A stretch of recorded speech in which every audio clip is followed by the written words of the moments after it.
All right, everybody, welcome back to the number one podcast in the world, the Fantastic Four, the original. Oh, the cast is back. The cast is Our back. brothers in arms. Brothers in arms. Here we go, good boys. We got a big news week. David Sachs is back, and he's in the great state of Texas. How's it been, Sachs? How's Texas been for you so far? It's been great. Although I just got back from DC. I got like 3 hours sleep last night. But we had a lot of news this past week. Yes, and we'll be talking about PCAST and your role and your role going forward in the Trump administration. Big news that we'll be talking about today also relates to you, O Sultan of Science, David Friedberg, with your background from the iconic film. For those not watching, it looks like the iconic Thelma and Louise. I wonder if that has something to do with the budget of California, which you've been outspoken about recently. Great rant. Which I retweeted. Mega rant with Molly. Yeah, Thank you, boys. I retweeted it too. If only, Thank you, boys. if only you could be allowed the time and space to do those kinds of rants on this pod. Yeah, thank you very much. If you kept right as I say thank you, J.Cal starts talking over me. Here he is. He's going again. He's going there again. It is, Dr. Doom. Dr. Doom, your mayor, your new governor. Would you consider it, Friedberg, after Ohala, running for governor? There is no after Ohala. Oh, please do it. Please do it. Wow, that'd be so great. I'm tempted to buy a hollow for like $5 or $6 billion, so he just does it. It's a dirty game. California politics is dirty, man. I don't even know what it does. I'll just have somebody else deal with it. Can you imagine the Oppo research on Friedberg? No. We get him elected. He would do an incredible job. He would save the 4th largest economy in the world. It would be incredible. It'd be amazing. I would love the. Here's the Oppo research, Sachs. David Friedberg went to a rave in 1999 and stayed up until 10 a.m. We have witnesses. Once he got tilted at the poker game, stole a bunch of pistachios and lactate and ran home. He did. Let your winners ride. Rain Man David Sachs. And instead, we open source it to the fans, and they've just gone crazy with it. Love you, Bestie. Queen of Quinoa. Anthropic on a generational run. And OpenAI crashing out a bit, boys. Let's chop it up here. Just looking at Anthropic, pretty major heater this year. January, they launched Cowork for business users. You know what that does, cron jobs. You can connect to your Gmail, your Notion, whatever it is. And then Opus 4.6, which consensus-wise, everybody thought this is a major step function.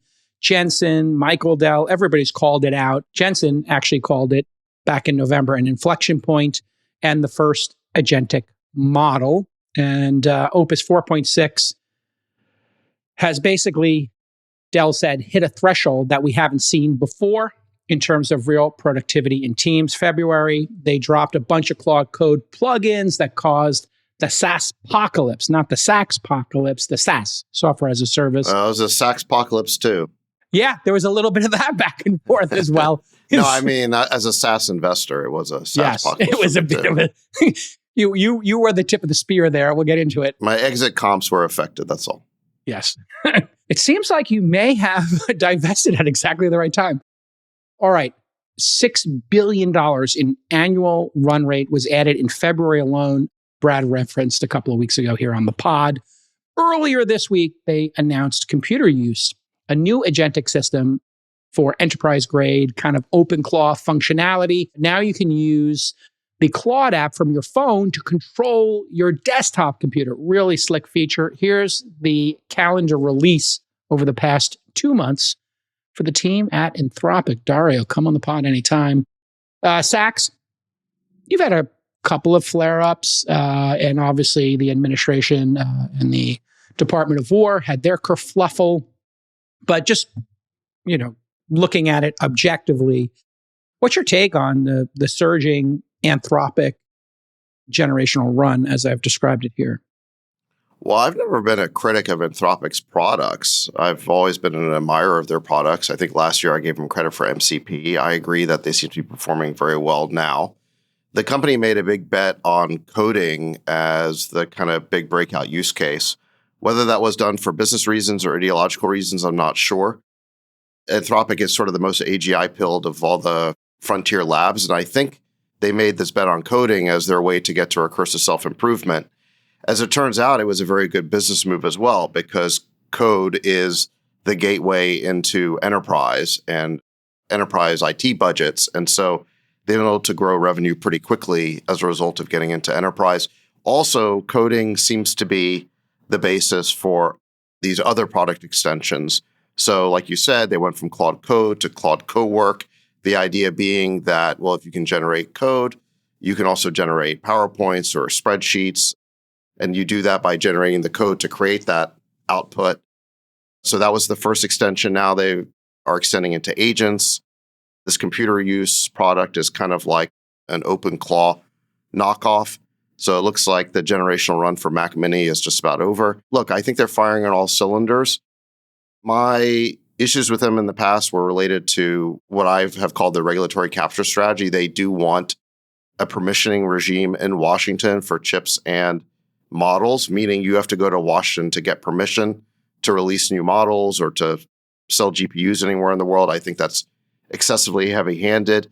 Their motives for doing that may be pure. It may not be regulatory capture. It may be ideologically motivated. Regardless, I do think it is a form of regulatory capture because it plays into the hands of the big companies and creates moats that new entrants will not be able to overcome. So I have, let's say, philosophical objection to that part of it. But again, I'm not a detractor of their products by any means. With respect to what happened between them and the Pentagon, I'm not involved in that. I've stayed out of military procurement. In general, I don't get involved in what are called party matters. I just focus on policy matters, which affect the whole space. I saw Emil Michael making this point a couple of weeks ago on our podcast, that if you as a company don't want your products to be used in war, don't sell to the Department of War. It's in the name. Yeah. But if you do, if you do decide to sell to the Department of War, you should expect it to be used for all lawful uses. So I think that was a very pragmatic observation. Again, I just have to underscore this again. I'm not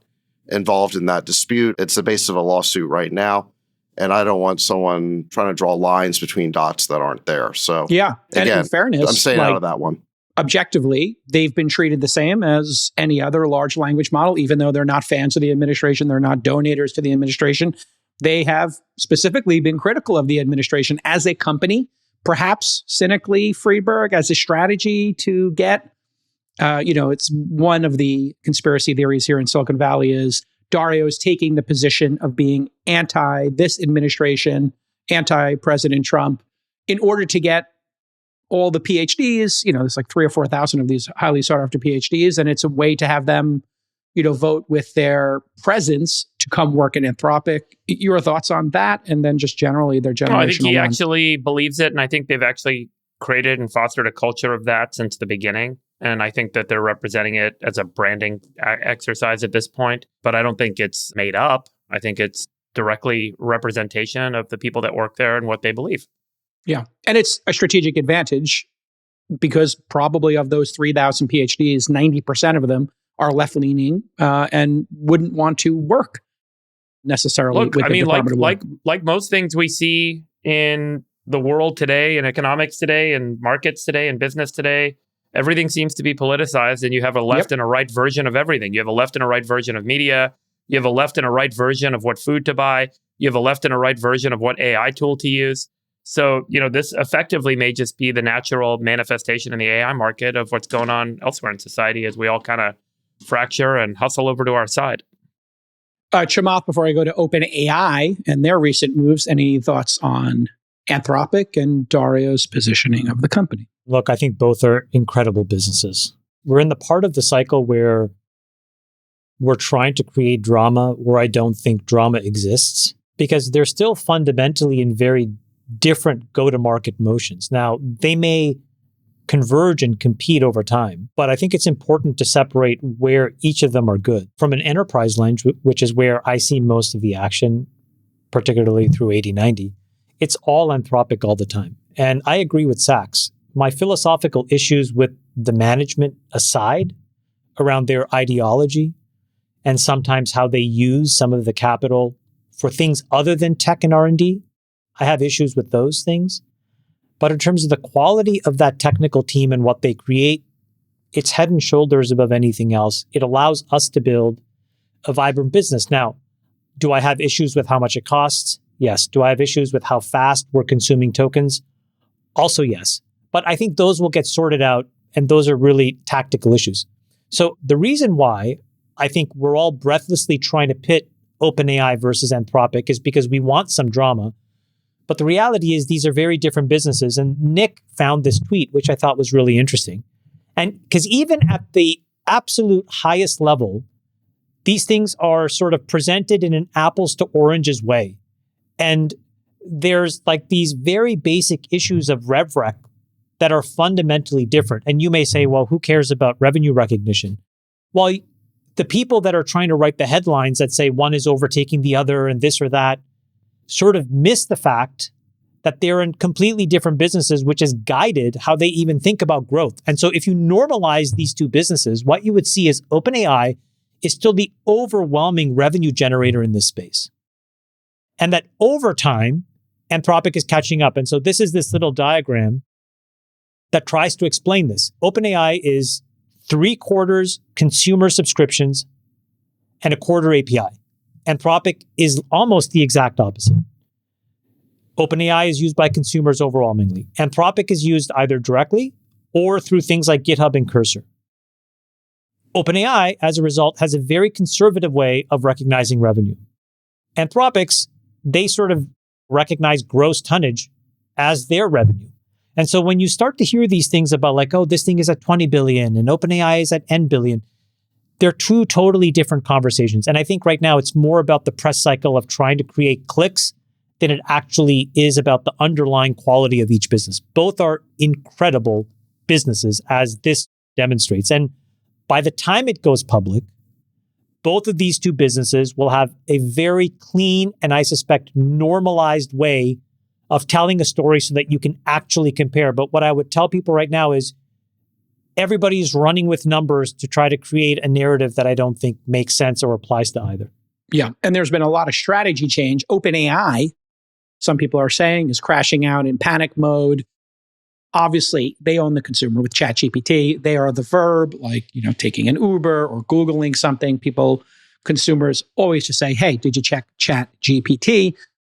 But obviously, other large language models are catching up. Here's By a the way, look sorry, at... Can we say something to that, Jason? Because Sure. look, you mentor tons of startups. Yep. Sachs has done it. Friedberg has done it. I do it.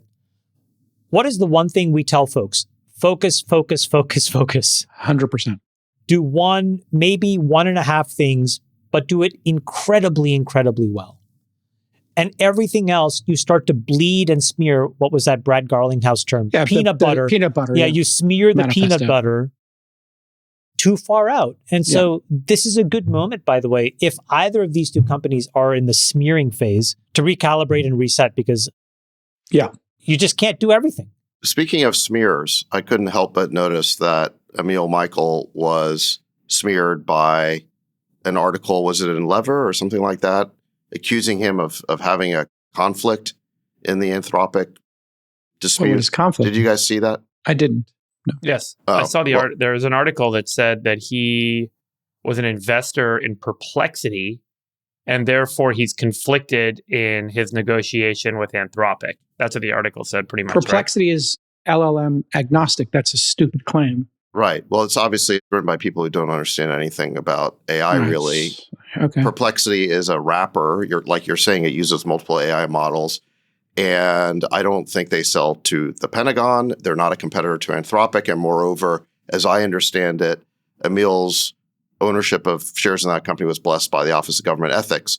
Nonetheless, I think the timing of this is very suspicious.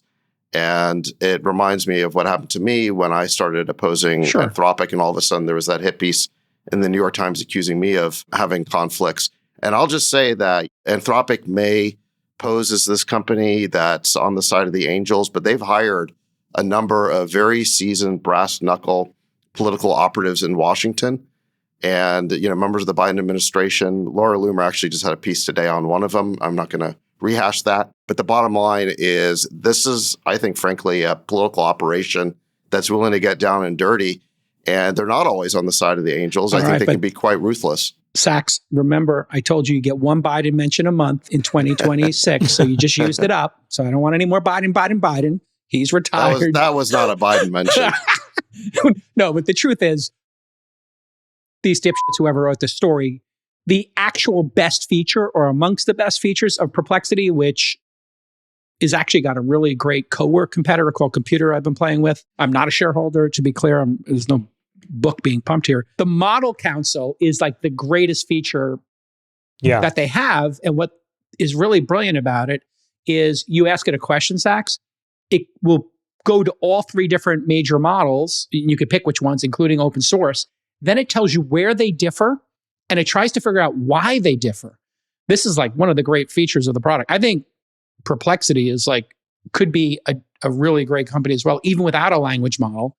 But let's talk a little bit more about OpenAI here and their market share, because I think you're correct, Chamath, but they are getting off their game. Here's what's going on. Quick look at the consumer market. And obviously, they started with 100% market share, right? They created the category in 2023, dropped down to 85% market share 2024, 75% market share 2025. But by how much has the market grown? Precisely. So the market is still growing. So in terms of number of searches and queries, they're obviously growing tremendously. But they have major, major competitors, and the market share is going down. I had my team over at This Week in AI do a more thoughtful analysis of where this is going. And if you take a look at this, there's three players, and I'd like to get your guys' take on this, who really haven't shown up yet. Apple, Meta, and obviously Windows. All three of those underrepresented. If you give them credit for just getting a half point of market share here and starting to intercept, which I think those three players will be here, they're going to be well under 50% market share. And I think ChatGPT is going to have some big challenges there on the consumer side. While they're doing this stuff in consumer, they are cutting back on all their side projects. So you probably heard about the Sora video app. That's been shut down. This is kind of major news because Disney was going to put $1 billion into OpenAI as part of it, and they had done a licensing deal, and they were going to integrate Sora, this short video product, into Disney Plus. All of that's now been canceled. The $1 billion is not going in. The $1 billion's not going in. The licensing deal, all of that. And then, in addition, there's supposedly at OpenAI a newfound focus on chasing Anthropic down the enterprise path. So getting off their game, getting a little discombobulated, perhaps, or maybe getting focused on what matters, which is enterprise, apparently in terms of revenue. OpenAI also offered private equity investors a guaranteed minimum return of 17.5% as part of a joint venture that would help PE firms deploy AI and ease the high upfront cost of that. So lots of questions here, Chamath. I don't know if you've tracked this PE model, but obviously a lot of people are doing roll-ups in services, accounting, legal. Josh Kushner's got a big effort here. A bunch of private equity firms trying to essentially, I guess, end run the transition process, and arguably what you're doing with the software factory at 8090. So your thoughts on OpenAI and this pivot and this private equity I think focus? It makes a lot of sense for OpenAI to focus on a few things and do them exceptionally well. I disagree slightly with your first part, which is I think that people like to make new decisions about new experiences. And I think that OpenAI has incredible consumer mindshare. I just see how my kids use it. They started there and it's very hard to get them to switch. Even when I say, hey, have you tried Gemini? They use Gemini. And to your point, the reason is because they stumble into it more. Yeah. But if you give them a cold navigation experience, they rely on ChatGPT. And it's the same, by the way, on the other side in the enterprise. If you give us a cold problem, my default reaction would be to use Anthropic. Now, I actually think that that's quite healthy because you're going to segregate the market. And I think, look, if you go into the Wayback Machine, when we first started talking about this thing, this is sort of how we all postulated this would work, where even if OpenAI just won the consumer business, it is a multi-trillion-dollar company with enormous scale and value. And I think that that's okay. So I think that what they probably need to do is say, where are we the strongest? Where is there the most obvious traction? Can traction in another market like an enterprise bleed into consumer usage? If it's true, then you have to win the enterprise. I think winning the enterprise, though, is a very different game than winning consumer. Very different set of features, very different set of expectations. So I think people either have to decide you're going to compete everywhere or pick one thing and just nail it. And if I was OpenAI and you had to pick one thing, you would pick consumer because they're the juggernaut and they're the clear leader and they have an enormous brand. Friedberg, let me pull you into this because my base case here is that all consumer queries are going to be free. Apple's going to make them free. They're already free for Google. I think Meta's going to make them free and actually have a decent product soon. And Microsoft, same thing. ChatGPT has decided to push off advertising. They were going to put advertising in it. You remember they got mocked by Anthropic with their Super Bowl ads. So what do you think is going to happen on the consumer side? Consumers generally don't pay for services. That's usually 5 to 20% of the market is paid services, and everything else is free and ad supported. But it looks like Apple and Google are going to just let it rip. So that could take the revenue oxygen away from ChatGPT. So what is your thought here on who wins consumer? I don't think that it's going to be free. I think there's 290 million subscribers for Spotify. They're paying, what are they paying? $20 a month or something? Probably less on average because it's global number, but yeah. Netflix has 325 million paid subscribers. And AI that can book your travel, answer questions for you, track your calendar, do your email, et cetera, et cetera, et cetera, et cetera, is likely going to be the most valuable, call it meta service that consumers have ever seen. Mm-hmm. And I think it's very likely that we're going to end up seeing many more consumers subscribe to a consumer AI service than we've seen even with cable television. I mean, think about your cell phone. Everyone's paying $50-$60 a month for a cell phone. Why not pay $80 a month? More. You pay $100? You pay $100. And by the way, in the pandemic, remember what we saw? The two things that people refused to cancel was not your mortgage payment or any car payment. You were willing to go into arrears and into default. The two things that people would always keep was the cell phone, number one, and then electricity, number two. ChatGPT will be there. So I think that's going to be the case with these consumer apps, JKL. I think that they're all going to be like ultra valuable and they're going to layer in services on top of them. Like, for example, do you want to watch video embedded in your consumer AI app? Do you want your consumer AI app to, do your finances for you? And it could be that the consumer AI app becomes the new platform, much like the iPhone was for the app economy. There could almost be, whether it's through kind of connectors or embedded tools, an incredible ecosystem that where traditionally advertisers actually pay to be embedded and show up inside of the AI app. And the consumer can either pay for it or the advertiser can pay for it. So I think there's going to be a very different economic model and it's still very early days.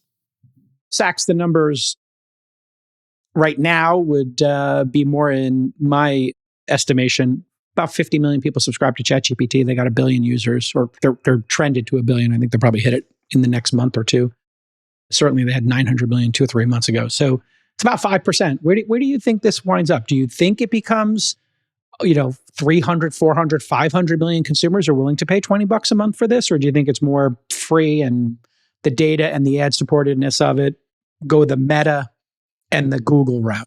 I think it's possible that you could get a few hundred million subscribers for the premium tier. Look, I think most consumers will take the free service in exchange for advertising, right? Some ad-supported model, which, by the way, I think could be quite successful. When ChatGPT started displacing Google for search, a lot of people were predicting the death of Google's model because who'd want to look at 10 blue links? I think that's true, but I think you can do something much more compelling in AI chat compared to just a list of links. So in any event, I think ad-supported models might make a comeback here, in addition to premium models. All that being said, though, as an investor, I always liked B2B businesses better than B2C. Because it is hard to monetize consumers. Their willingness to pay is not that high, and they tend to have high churn rates. Whereas businesses tend to be very sticky, and you can upsell them, and you can get more than 100% net dollar retention year over year. So if you can make an enterprise business work, it's always been a model I've liked. But that being said, obviously some of the most valuable companies in the world are consumer companies. Meta, Google, Apple, these are all consumer-first companies. And look, I think ultimately both models can work. Obviously, both can work. The question is which one? I guess it really comes down to how motivated do we think Google and Facebook will be to build that bridge from their ad networks to their AI offerings. Obviously, Facebook is kind of MIA in all of this, but Google is not. And I think that will be the determinant. Here is... Well, Google is going to compete very vigorously for the consumer because it is existential to them. I mean, it's very clear that search and AI chat are kind of merging into one space. That means that ad links will kind of merge into being in-chat advertising. So they have to adapt with that and compete for the consumer. I also think that Google is in an outstanding position to do the whole OpenClaw thing because they already have access to your calendar, your documents, your email. So the agent doesn't really have to earn your trust because you already trust Google with all of your stuff. Right. So I'm kind of waiting for the Google version of OpenClaw because I don't really want to share all my documents with some news service. They're the only one that has so much free cash flow that they can almost view it as two separate companies, which it effectively is. You know, GCP over here runs the enterprise play, and then Google Consumer over here runs the consumer chatbot play, and they can keep them segregated. That's so much harder for a startup to do because on top of just keeping everybody organized, you have the financing problem of constantly having to raise more money because you don't yet have a profit engine that spits out cash. They're probably the only one. And you can see it in the valuations, actually, which I'm going to get to in a second. But people believe the durability of Google more than they believe the durability of anything else. And Sachs, I think you weren't on the pod last week or maybe 2 or 3 weeks ago, but Google has announced Google Workspace Studio to do AI automation. And it's online and people are playing with it already. So they have joined the OpenClaw party. By the way, Cal, you asked a different question earlier as well, which is around the PE story. And I think the PE story is a window into the rest of the broader market. The real open question is, what are these companies worth? There's like a very threshold question. It's sort of like a very important fork in the road right at the outset, which is, do you believe that we're on a path to superintelligence where everything is incredible, where there's infinite abundance, where you can magically describe things and beautiful things appear, complex things appear, groundbreaking things appear?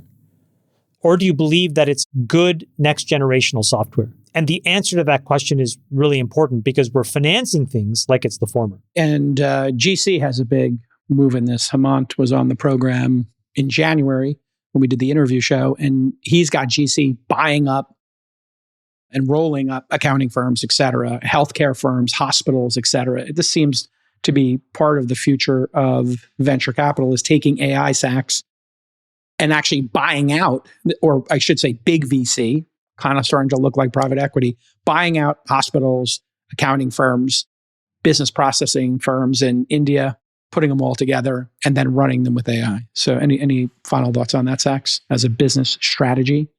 Well, I think it's interesting. They're kind of betting on the idea that they can own the change management around AI.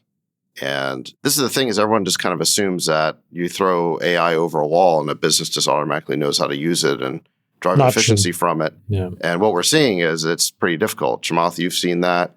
There's McKinsey studies showing that like 95% of enterprise pilots aren't successful. There's tremendous value, latent value in AI, but it's hard to know exactly how to deploy it at this point in time. So I guess what these private equity firms are saying is that we know how to drive value from this. And if we own the business and then own the change management, then we'll be able to, create value that way. Their business model makes solving this problem existential. And this is sort of along the lines of this essay that I wrote. Let me just give you the thought exercise and you guys react. Today, we live in a world where the whole market is trying to debate what is the PE ratio that you'd be willing to pay. So Facebook is incredibly durable. I'm willing to pay 30 times. NVIDIA is really durable. I'm willing to pay 40 times. Tesla is incredibly asymmetric to the upside. I'm willing to pay 200 times. And then Caterpillar or John Deere, I'm willing to pay 15 times. I'm just using these as an example. And what it's effectively signaling to you is how durable all of these cash flows are. And all we do in the public markets when we make an investment is we're just guessing. When do the cash flows run out? And we try to say, well, here's how much it's worth and here's how much I'd be willing to pay for it today. But if you go back to this example and you say, well, what if there's this super intelligence on the horizon? I think it's fair to ask the question, what is anything worth? And what is anything worth in year 10 or year 15 or year 20? Because if you have infinite abundance and you have all this creativity, won't all companies be disrupted? And won't we be in this constant churn of everything getting disrupted all the time? And if you were faced with that problem in the public markets, how would you react? And I think the canary in the coal mine are the SaaS stocks. Yes, we jokingly call it the SaaS apocalypse, but I think it's much more important. I think it's a big societal question. How do you view capital markets? How do you view the health of a company in a world where we've been told there's a super intelligence on the horizon that makes everything much more fragile than it was before? And the market reaction is to put all these companies on a spectrum, and they started here in software, and they're re-rating everything down. And they're changing the way that things are being framed from price to equity to a multiple of the cash that you have on hand. And I think that has huge implications, mostly to Silicon Valley and largely to employees, because we all sell the dream. We start a company and we're like, okay, small salary, big equity upside. But that's implicitly saying in 15 or 20 years, this thing is going to be worth some gigantic number. But if instead every business gets disrupted every 5 or 6 years, all you're going to end up with is just the cash. And so what should employees do? The rational reaction from employees will say, you know what? I don't want your equity. Give me more money.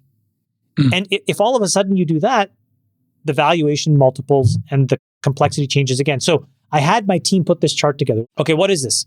Took a handful of SaaS companies and took the Mag 6. And I just said, okay, if you take the market cap and you divide it by the annual free cash flow, what that tells you is how many years does it take to get back if you bought a share of stock? How many years does it take from the free cash flow to come back so that you've earned back the cost of one share? Snowflake in 2023, it would have taken you almost 100 years. And where is it now? It's been cut in half. ServiceNow, Atlassian, Workday, you see it.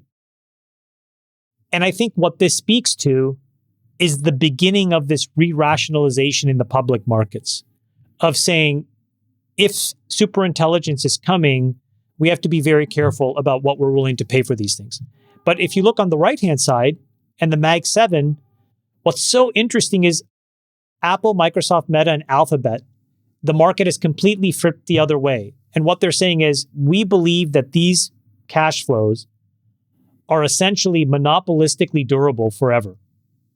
That's the only reason why you would walk them up like this, except NVIDIA, which is the most unbelievably accretive, well-run company, highest margins, making $200 billion. And they're treating it like they're treating ServiceNow and Snowflake. I just think it's so interesting what's happening. I can't explain this, but here, this data sort of shows this reset that we're going through, a very complicated reset in the capital Friedberg, market. what's your take on this reset as Chamath describes it? Do you think this is just a flight to the quality of the free cash flow of the Mag 6 and just how much cash they print? And then maybe the other ones are smaller footprints and they're just more disruptible. We had this discussion many years that Google and Apple, Microsoft, they would all be disrupted at some point, Facebook. And that just simply hasn't happened. They've gotten much more nimble at copying products or incorporating, features and products into their core offering. So your thoughts? It's probably generally correct that there will be a decline, but there's also the selective opportunity. Did you guys see the LP slides that went on the internet from Thoma Brava's LP conference? Yeah, those are great. Nick, maybe you could find that. They kind of highlight that within the broad marketscape, there are companies that are not just going to sit idly by and let AI kind of delete their business value, but they're integrating AI themselves and they've got high quality people to do so. And they're reinventing their product themselves. So they've already got a beachhead. They've already got customer access. They've already got enterprise users. And in fact, if they can integrate AI into their products and into their tools, there's almost this like selective dispersion that happens in the market. And so the winners are going to win, I think, truly in every market, not just in software, but across every market, including in industrial supply chains, on who is going to implement and utilize AI tools and agents to do work, and it's going to expand the work productivity of that organization, not just create new features, which is what we focus on when we talk about software companies, but really imagine a complex business being able to do 10 times the output it can do today with the same capital equipment and the same labor force. Friedberg, what do you pay for in a world of superintelligence versus in a world of non-superintelligence in terms of the durability of a business? Yeah, it's hard to say, man. I mean, we don't know, right? And that's why all the discount rates are going through the roof. And that's why the valuations are collapsing, because we just don't know what multiple or what discount rate you apply or what terminal growth rate or which effectively implies. What do you do in your PA? Like, do you say... I don't think Disneyland is going anywhere.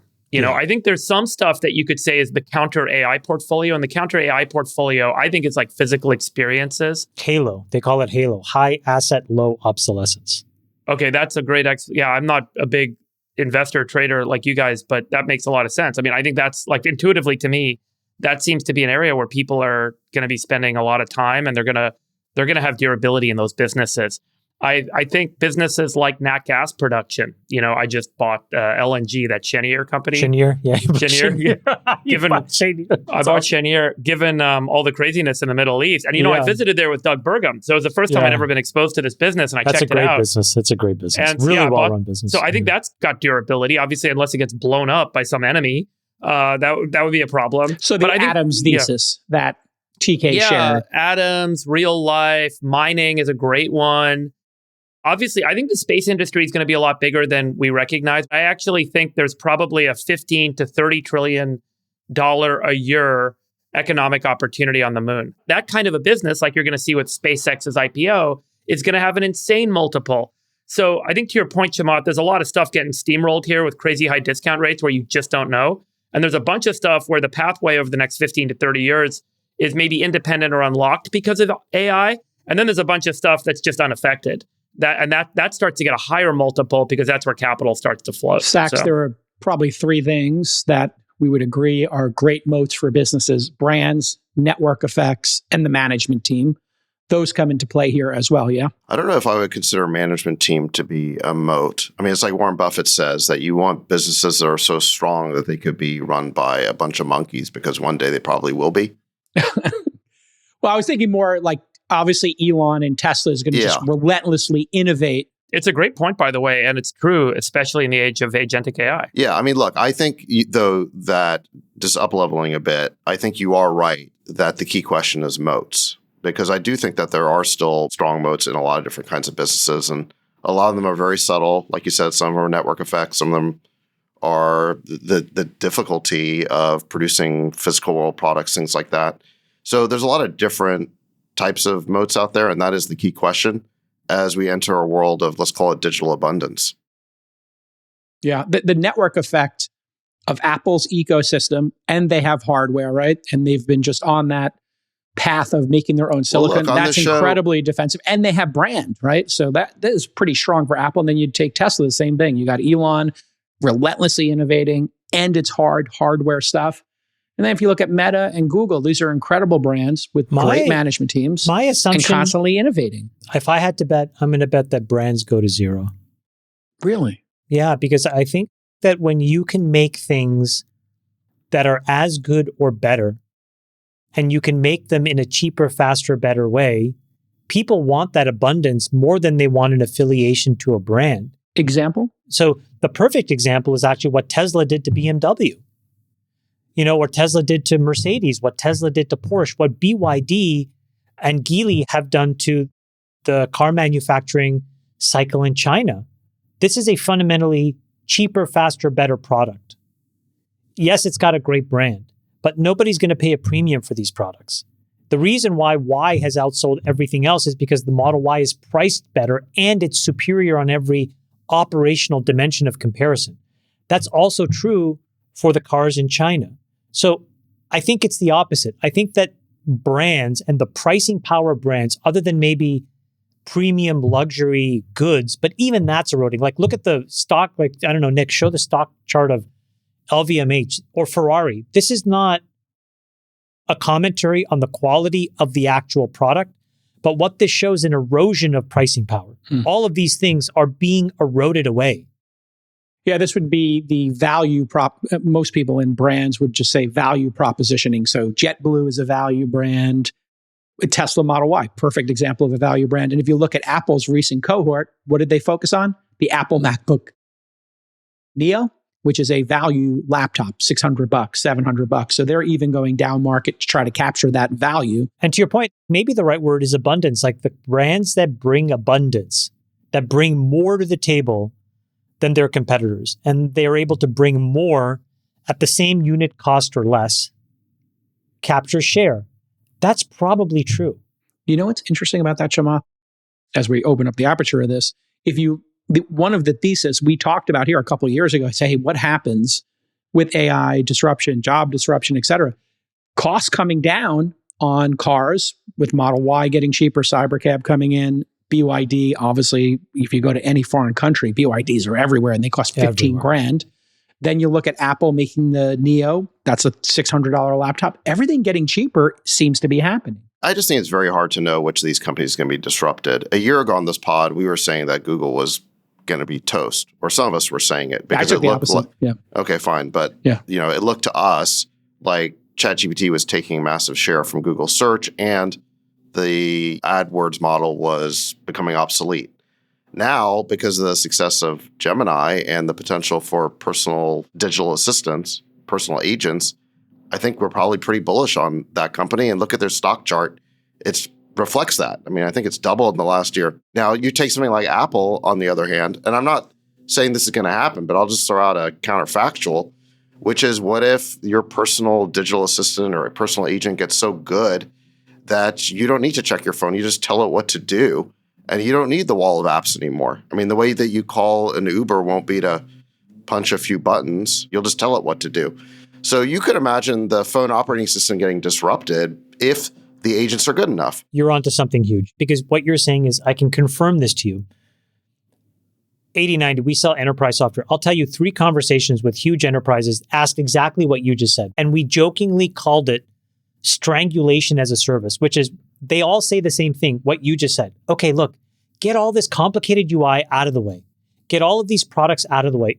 Find a way to create a shim where I can just write what I need, tell it what I need it to do.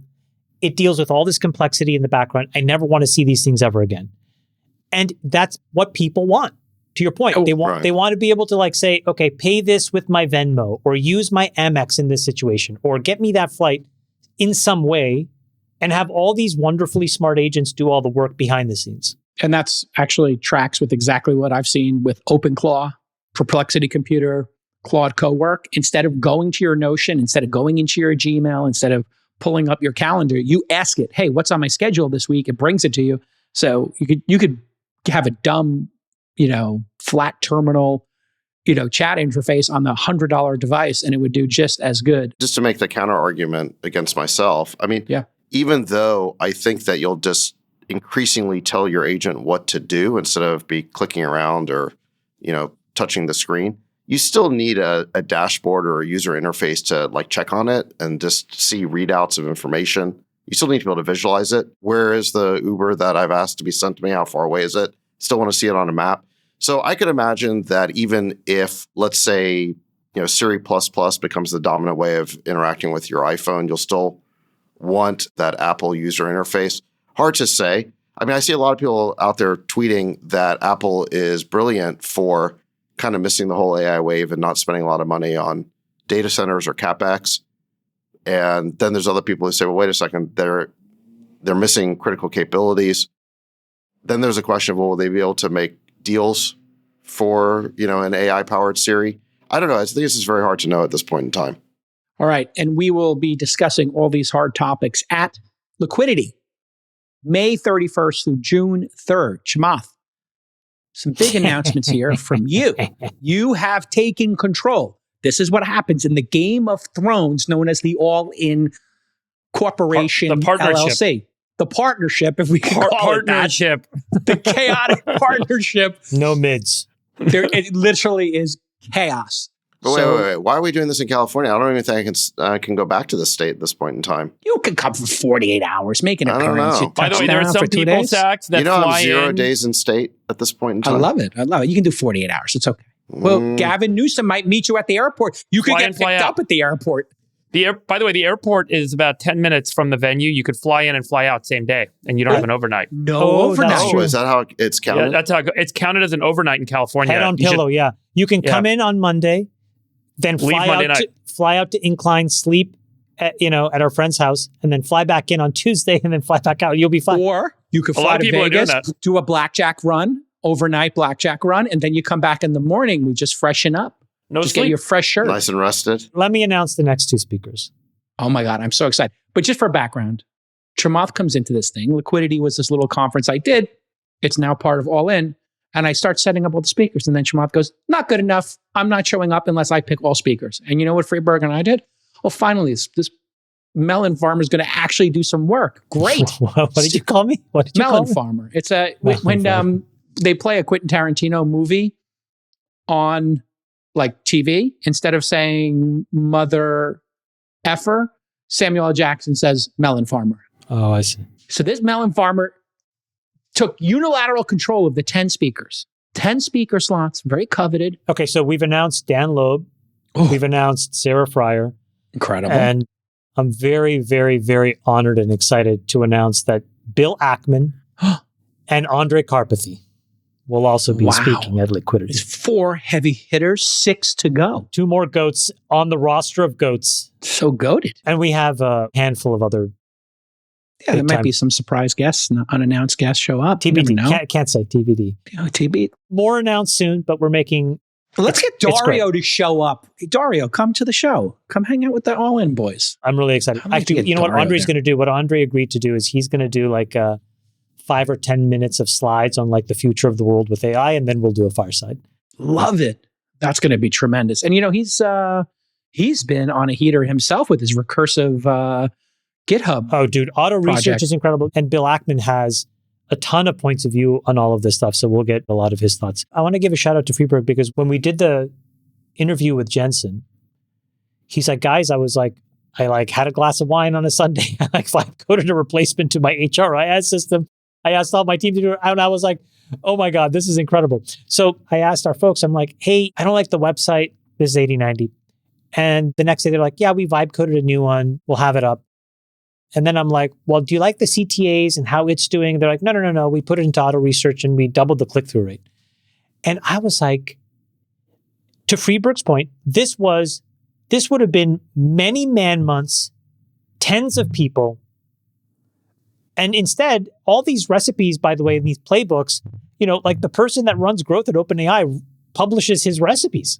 Yeah, you've been claw-pilled. That's it. You've been one-shotted. It's really incredible. This is why, I mean, you commented on my post yesterday. I wake up every day and my head spins. I'm like, what is going on in the world? It's crazy. Like every day feels like a new era right now. Yeah. And It's hard. It's disoriented. because disorienting. I think what's really interesting is you pull what would have normally been something that's, call it a period of time out, like a year out or 2 years out. And you can pull it in and say, I can get that done in 3 days and I don't need to hire people. All the sequencing and staging that would normally go into accomplishing something has been reduced. And then the time rushes in. So all your ideas rush into you and they're all like immediately accessible. And that's why it's like, so every day it's like, oh my God. Like It's disorientating. Yeah, Yeah. it's That is, I bought the domain name annotated.com like 15 years ago for $4,000. And I wanted to create a service, like a bookmark service, Chamath, where you like highlight a paragraph from the New York Times and then you write your comments on it, it saves it, and you basically have this service. And I was talking to some developer about making it, and I literally vibe coded it and the Chrome extension this past week. And I was like, okay, I've been sitting on this domain and project for like 15 years, and I did it in a weekend. Isn't it crazy? Weird. It's like very weird. It's really This makes it crazy. feel like a simulation to me that everything can just manifest itself. It's the Star Trek version of the world. Like, remember the replicator sacks where you just say Earl Grey tea at this temperature? That's happening in business now. You're like, CRM system, build annotated.com, build this new website for 8090. Boop. And it's a replicator just gives it to you. It's very strange. I've only felt this feeling twice. Once I was on the outside looking in. I was a derivatives trader in Toronto. I was looking at the first .com wave and I was like, I got to be a part of this. How do I get to be a part of this? And I got a job at Winamp, and kind of the rest was history. Winamp, the original iTunes. But I missed the wave. Financially, it didn't do anything for me, but I was in the right place. You got to the beach with a surfboard. That's all that matters. Then the second wave, I crushed, and the move to mobile and social. But this wave feels like 100 times bigger than that. It's a tsunami by comparison. I had 3 of these. It's probably what it's like to be at Nazaré in Portugal. You guys ever see those clips of like that crazy place where like there's like 60-foot waves, 100-foot waves or whatever, and you're just towed in, and you're like, okay, Here we go. This could end one of 2 ways. Let it go. Glory Let's do it. or goodbye. No, it was like literally when I first saw a PC, when I first got on the internet and then saw Mosaic, like those 2 moments in the early 90s, and then seeing the iPhone. I think that like those 3 the moments. iPhone was very special. All right, rough week for Zuck. 2 verdicts went against Meta in 2 days. They were first found liable for allowing child predators to access minors on Facebook and Instagram. New Mexico jury ordered Meta to pay $375 million in damages. The AG's office there ran an undercover investigation. They created fake child profiles, Facebook, Instagram. These accounts were contacted by predators.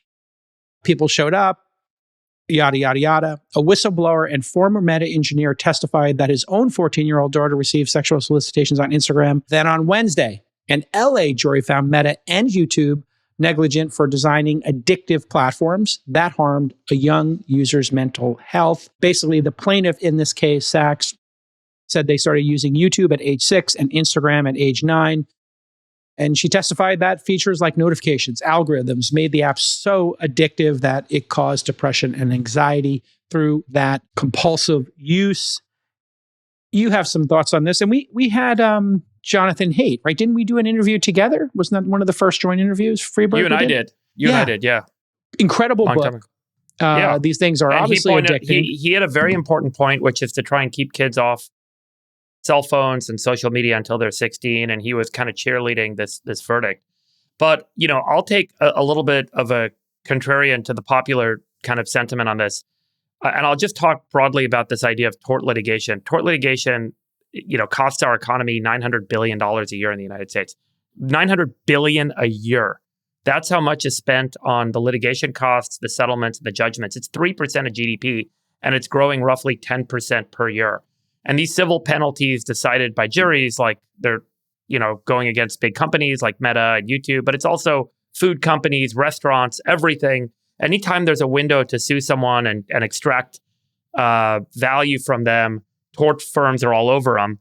It's called the tort tax now in America. And it's not just losses paid by the companies, because fundamentally, when a big company pays out these tort taxes, they're going to invest less. There's less R&D, less product development. Costs stay high. There's fewer new product launches, and there's all these crazy restrictions on stuff. So, look, I agree. Social media causes immense harm. It particularly causes harm for kids. Kids should not be on social media until they're 16. Absolutely agree. Maybe adults shouldn't either be on it, as adults. But fundamentally, I think there's an important question that we often ignore, which is who is fundamentally responsible for that harm?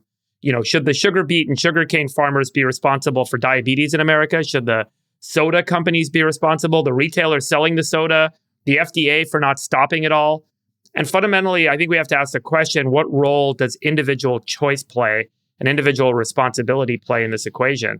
If everything is a liability, what do you think? Because I think we have to take personal responsibility. I think the parents that are absent taking care of their children are responsible for harm to their kids. You shouldn't let your kid play with a gun.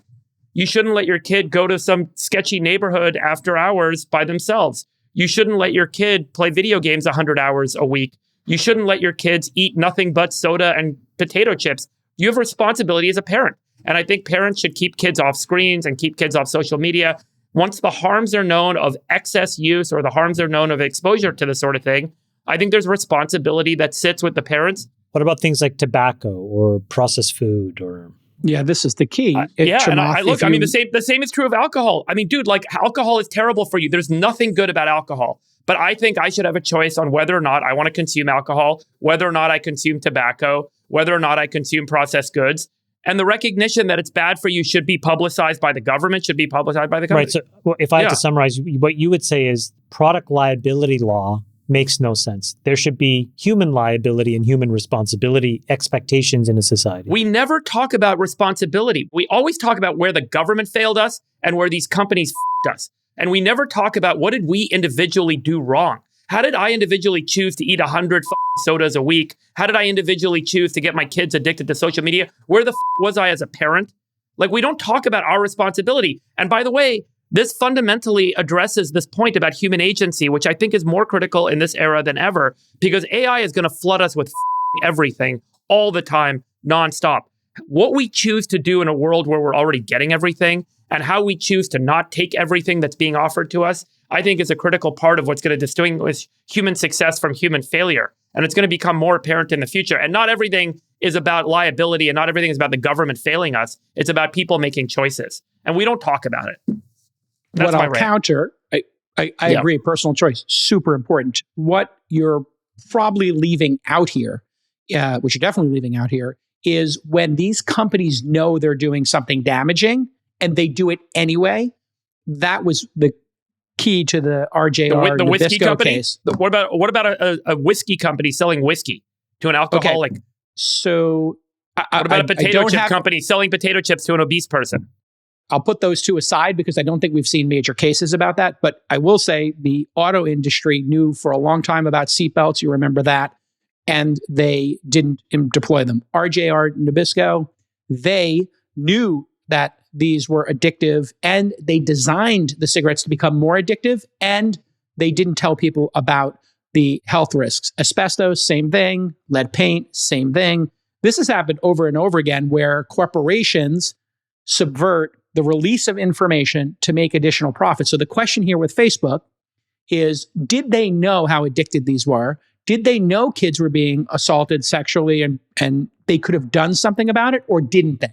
And so agree that there's too much litigation. That's absolutely true. The kids being assaulted, absolutely true. So yeah, we agree on that one. Not releasing information about the level of addiction if they had it, that's certainly bad. Should the product be legal, number one? And if the product is legal, who's responsible for using it?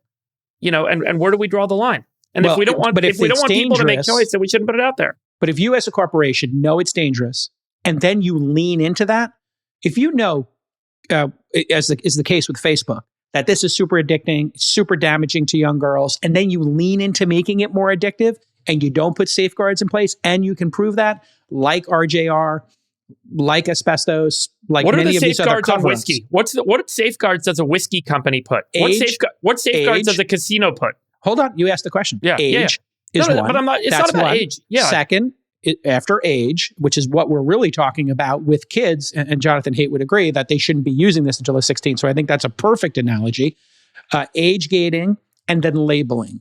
And then if they know of something that's really damaging, releasing that. So there was a whole thing about alcohol and pregnancy, and they covered up in the alcohol industry or didn't disclose exactly how damaging it was to drink alcohol on a fetus or a developing fetus. And then remember all those signs went up in bars in the 70s and 80s? That was directly because of that. So labeling, information, and age gating would be the logical things to do for social media. And that's what's happened in the past. So that's the answer to your question. I don't know about age gating, but I think informing parents about the risks is fine. Like, that should be a responsibility. But you know, the tort lawyers are one of the largest donors in political elections in the United States. They donate largely to Democrats in local elections and Republicans in national elections. And then they are the largest donor class to elections of judges. And it's a business. And I think we don't talk enough about the business of tort law, the business of litigation in this country. And we often ignore this question about choice. And I don't want to live in a world, Cal, where the government and companies are telling me what to do and what not to do, how to live my life, et cetera. Sachs, jump in here. Personal freedom and personal responsibility versus, hey, corporations maybe knowingly doing things. And parental responsibility, Cal. Parental responsibility in there as well. Yeah. What do you think, Sachs? Well, look, there's no question that the trial lawyers want to turn Meta into RJR and Nabisco and the cigarette companies and try to fit their fact pattern around that. I just think that the activity is fundamentally different than smoking. I mean, smoking is manifestly harmful to you, regardless of what your age is. And the only reason we allow it is because of assumption of risk. It's a free country. I think in the case of social networking, it's much more unclear what the harms are and what the benefits are. And I think it's much more subjective, and it's much more of a personal choice for adults and also for parents. Friedberg, I mean, one area where I disagree with you a little bit is you said the harms of this are immense and well known and understood. If that's the case, then let's just ban it for under 13 or under 16 or whatever it is. But I don't think that's the case. And because it's unclear, I think it's up to parents to decide what's appropriate for their families. And at the end of the day, I think the right way to deal with this is parental empowerment. You give parents the controls to set screen time limits or to decide what apps their kids install. Now, the debate has now moved over to AI apps, and there's a lot of parents groups that want to ban kids or teenagers from being able to use AI chat apps because there was a couple of cases of self-harm. Now, my reaction to that is, look, I've got a 10-year-old, and if he starts using ChatGPT to get answers to questions, I would consider that to be a good thing. I mean, I'll keep an eye on the usage, but I want him to be an AI native. I want him to be able to do research. I want him to be able to know how to use these tools. I want him to get the right skills to be successful in the 21st century. In China, they're incorporating AI into K through 12 education. Are we going to ban it for our kids and teenagers? I think that'd be a terrible mistake. So I think when it comes to AI and AI chat apps, it has to be up to the parents because there's too much manifest good that can come out of kids learning how to use these apps. Maybe social networking is in a different category, but I got to say, I do think that the harms have been exaggerated because the trial lawyers have an incentive. And just to give you some facts about that LA case, so just so you understand, in this LA case, they were sued by a 20-year-old woman who claimed that she became depressed because of using social media. And she apparently suffered body image issues because of social media, and she was able to win this judgment for millions of dollars. Look, I think there's big causation problems with that case. In the case of that plaintiff, the evidence showed that she came from an abusive home. Her father had abandoned her. Her own mother had body shamed her. So it was very unclear where her body image issues were coming from. I think it's possible that social media contributed to them, or it could just be that social media was a scapegoat.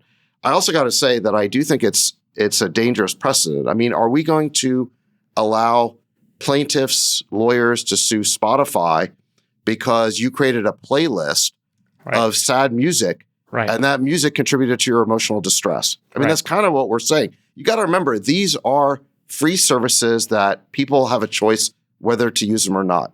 And if social media is making you feel bad, if listening to the wrong playlist is making you feel bad, then stop doing it.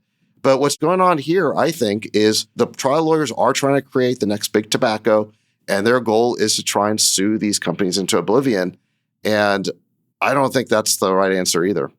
The consensus, Chamath, is kids who use this 2 or 3 hours a day. This has been across many many research studies, is that it's massively correlated with depression and anxiety and eating disorders, specifically in young girls. Like if you get to 2 or 3 hours a day of this. So that correlation's, I think, pretty well established. You pretty famously said, hey, and you worked at Facebook, so you saw this coming. But I think at Stanford 2018 timeframe, you actually had some comments on this. We could either play the clip or you could just describe it, I guess. I said what was obvious to me then. I lost a lot of friends at Facebook when I said it, unfortunately. But essentially what I said was, I don't let my kids use it, and I don't think that this is a constructive part of a developing child's diet. I do think that Sachs is right that I view AI chat differently.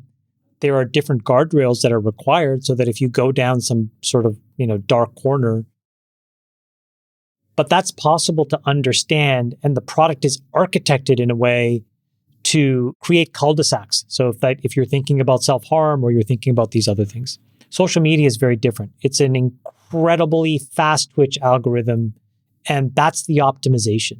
And until the incentive for that optimization changes, these outcomes will continue to compound.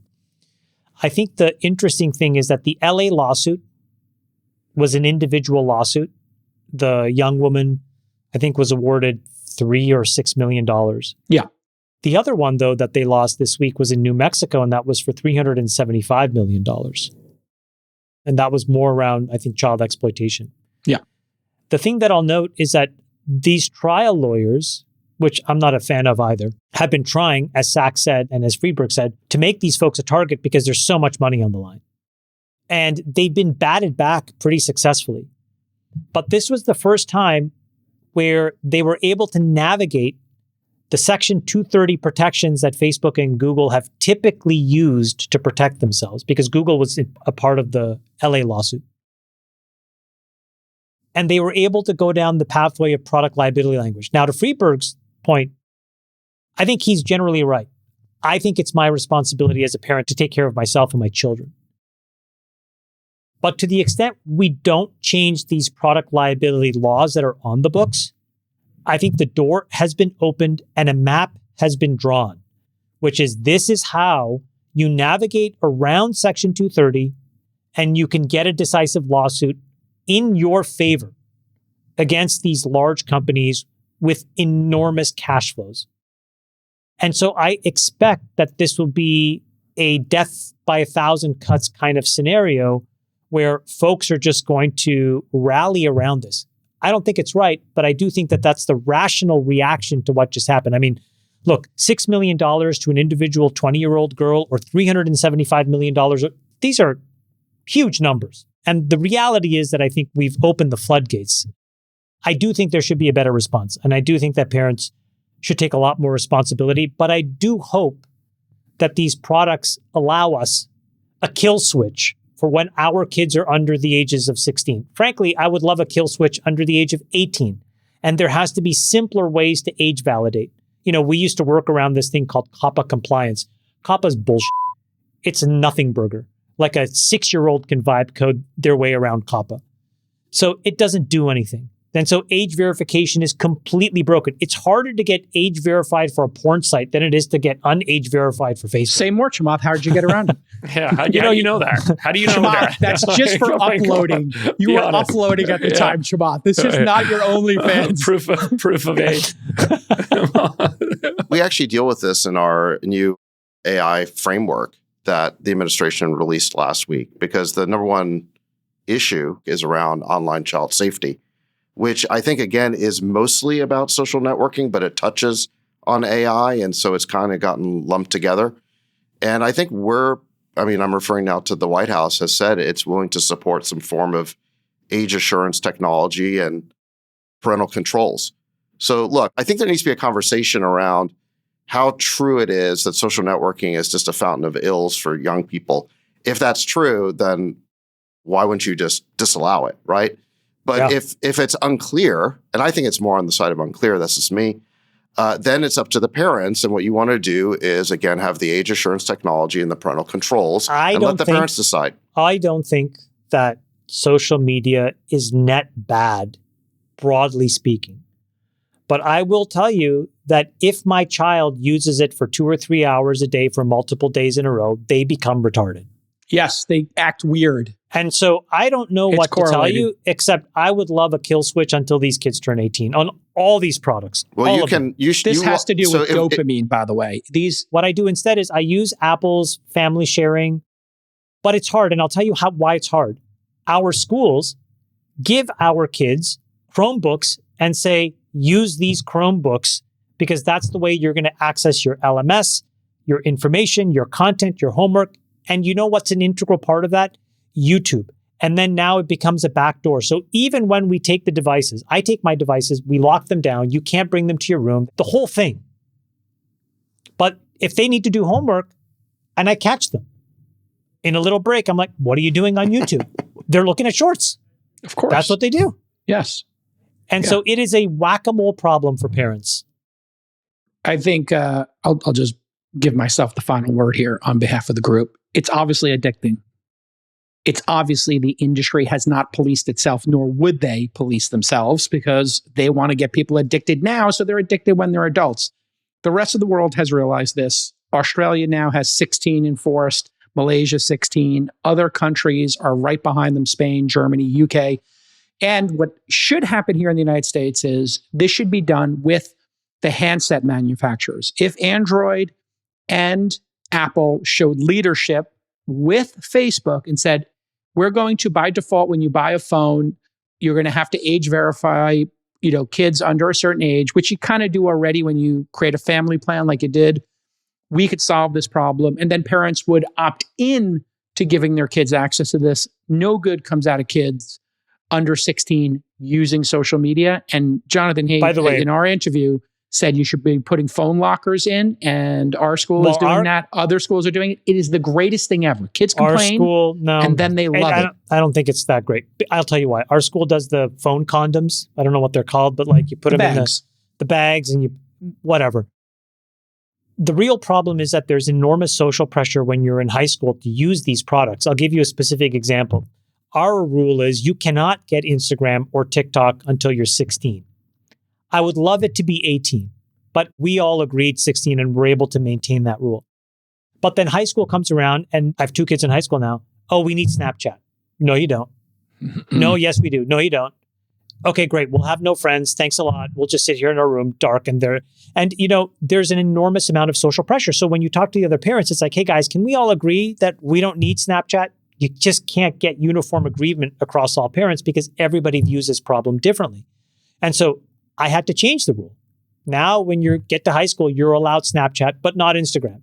And, when you're 16, you get Instagram. And that's the best we could do. And TikTok and all that stuff. But yeah, it's an impossible task for a parent. I find it indispensable to be able to do iMessage with my kids. And also, I like the location awareness. You can track location.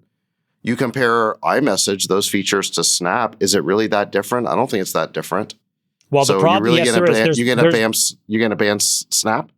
No, I can't. My point is I had to give them Snap. But you're right. I was like, why can't you use iMessage? They're like, Dad, don't be a loser. Yeah.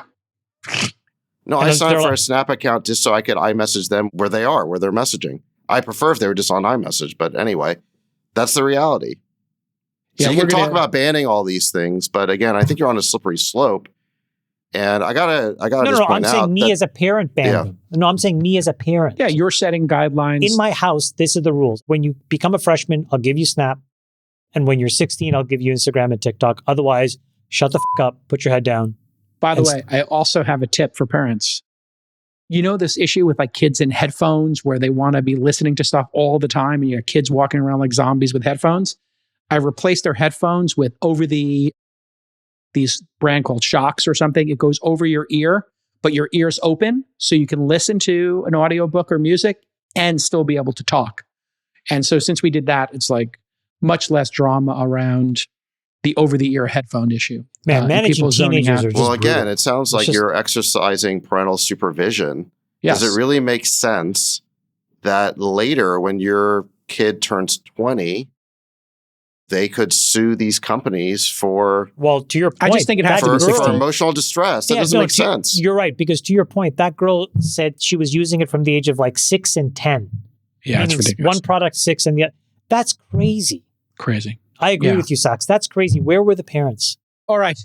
We got time for, I think, one more topic. The amazing President Donald Trump, 47th president of the United States, announced his Council of Advisors on Science and Technology. It's called PCAST.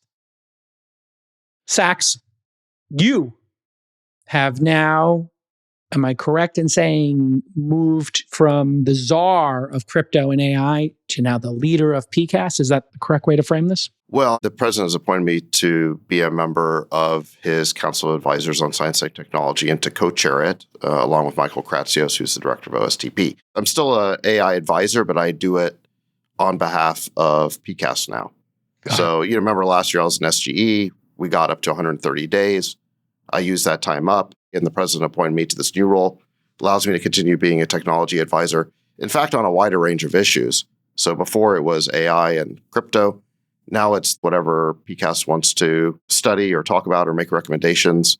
I think in addition to AI, other areas that are interesting are nuclear power, quantum computing, advanced semiconductors, all these different areas. I think we've got some biotech. Thank you, Friedberg. And we have some incredible people who are now on PCAST to kind of run with this. Yeah, I'm looking at it. Mark Andreessen, Sergey, Michael Dell, Larry Ellison, David Friedberg, Jensen, Lisa Su, Mark Zuckerberg, and some other folks there that maybe not as recognizable by the audience. How were they selected, Sachs? The only criticism I've seen of this is lots of business leaders, great. lots of technology, great, but maybe a little light on the scientists. Well, I don't know. We have people who've won a Nobel Prize for physics on there.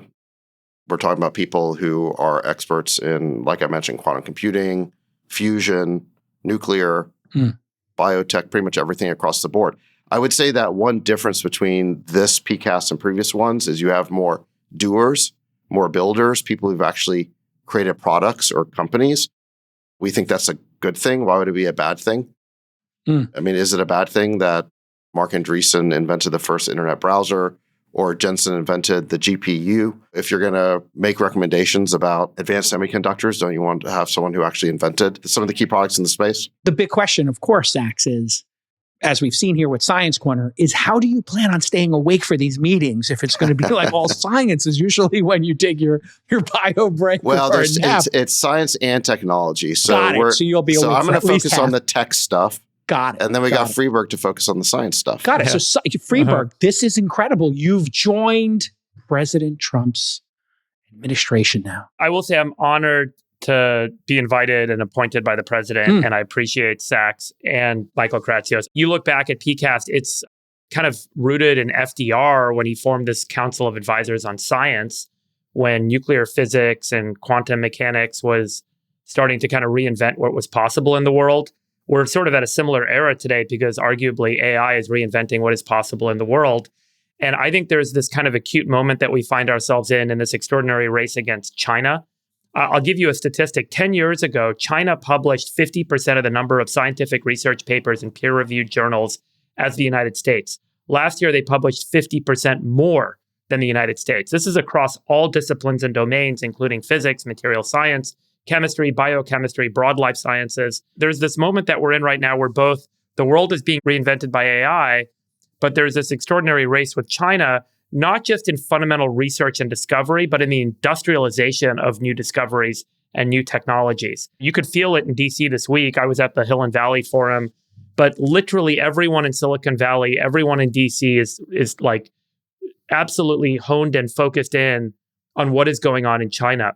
It used to be in biotechnology, for example, that China was kind of a copycat and a Me Too, or they were really good, for example, in manufacturing. But it is now the case that in many subdomains, China is becoming the scientific leader in biotechnology and in life sciences. And that is a scary thought because ultimately China could end up engulfing the entire pharmaceutical industry and basically becoming the leader in things like medicine, but most importantly, foundational things like AI. So I just want to defend and speak for a moment about the choice about putting what I would say are like industrial science and technology leaders on this commission, because this is a moment where there's an industrial race, not just a discovery race underway. And that's why this moment is so critical. Anyway, I'm very appreciative to have an opportunity to serve and thankful to David for his leadership. In related news, Chamath will be joining the President's Advisory Council on Bomb Pots and Wagering. He'll be joining that. And when I saw this, Sachs, I saw PC and I was like, oh, is it podcasting? I'm in. Finally, I've been invited to the President's Council on Podcasting. So big news coming. I don't want to tip anybody's cards. We'll let you know when that happens. Yeah, absolutely. When the President's Council on Podcasting emerges, me and Lex Friedman will make our way to Washington, D.C. I want to thank the president as well. And it's a great honor to be named to co-chair this. It is, like Friedberg was saying, this is a fairly august body that goes back a long time. I think the modern incarnation was created in 1990 by George Herbert Walker Bush. So this has been around for over 30 years. In its current formulation, I think we have a slightly different take on it, which is we're going to have these builders and doers on there. Like Friedberg said, we got some catching up to do on our industrial policy. We have named 15 people. There's still 9 more slots. We can have up to 24. So I think it's possible that at some point there'll be a second round. And if we're missing some expertise, they can be filled in. Obviously, that's up to the president. He can decide later who else might join this. All right, everybody. That's another amazing episode. The #1 podcast in the world, the All In Podcast.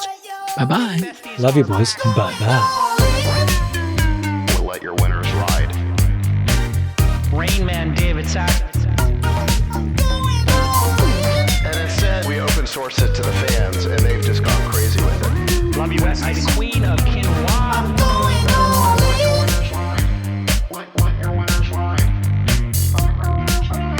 Bestie.